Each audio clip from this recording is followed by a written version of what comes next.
At ng araw din yon, isang tag-ulan ay bigla na lang dumating ang kanyang ina galing sa pangingisda, ay galit na galit itong sinipa ang timba na nakakalat sa dadaanan nito papunta kay Amanda. At pinagsabihan si Amanda na lumayas ka sa dinadaanan ko, huwag kang pakalat-kalat. Ayaw kita makita. At biglang dumating ang kanyang ama at sinabi ng kanyang ina, yung bata na yan papatay sa atin. Tingnan mo kung makatitig. Papatayin tayo yan. Kailangan mawala yan sa buhay natin. At sabay, wala nang masabi si Amanda, bigla na lang kinuha ng ama nito ang kanyang belt at pinagahampas kay Amanda.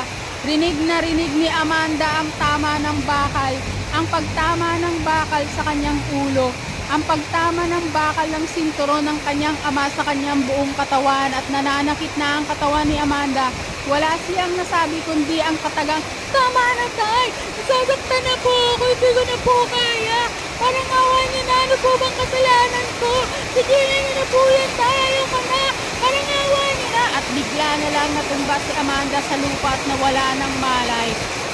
At pumasok na sa kanilang tahanan ng mag-asawa, at doon ay nanatiling tahimik, at si Amanda ay wala ng malay, nasa lupa, nakahiga, at hindi alam kung ano na ang nangyayari sa kanya.